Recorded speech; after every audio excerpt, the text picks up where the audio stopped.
This channel does not promote any violent, harmful, or illegal activities. All content provided by this channel is meant for an educational purpose only. ভারতের সরকারি telecom সংস্থা ভারত সঞ্চার নিগম লিমিটেডে এবার চাকরির সুযোগ। এই সংস্থায় এবার হতে চলেছে এক্সিকিউটিভ পদে নিয়োগ। 100টিরও বেশি পদের জন্য জারি করা হয়েছে বিজ্ঞপ্তি। আসলে দেশের তরুণ ইঞ্জিনিয়ার ও ফাইন্যান্স পেশাদারদের জন্য এটি একটি দারুণ সুযোগ। জানা গিয়েছে মোট 120টি পদে হতে চলেছে এই নিয়োগ। এর মধ্যে টেলিকম ক্ষেত্রে হবে 95টি নিয়োগ এবং ফাইন্যান্সের ক্ষেত্রে হবে 25টি।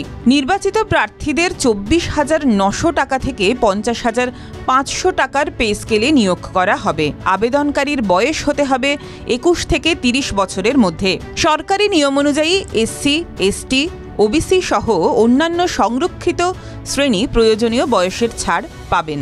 টেলিকম স্ট্রিমের জন্য আবেদন করতে হলে আপনাকে কোনো স্বীকৃত প্রতিষ্ঠান থেকে electronics, computer science, information technology বা ইলেকট্রিক্যালের মতো কোনো শাখায় ব্যাচেলর ডিগ্রি নিয়ে পাশ করে থাকতে হবে।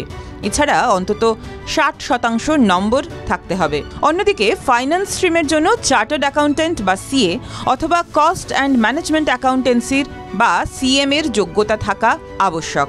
এই নিয়োগের ক্ষেত্রে একটি কম্পিউটার বেসড টেস্ট বা সিবিটি হবে। Multiple choice objective type test প্রশ্ন থাকবে সেখানে। বিএসএনএল-এর জারি করা বিজ্ঞপ্তি অনুযায়ী পরীক্ষার তারিখ, রেজিস্ট্রেশনের লিঙ্ক এবং আবেদন ফির মতো একাধিক গুরুত্বপূর্ণ তথ্য খুব তাড়াতাড়ি প্রকাশিত হবে। TV9 Bangla digital.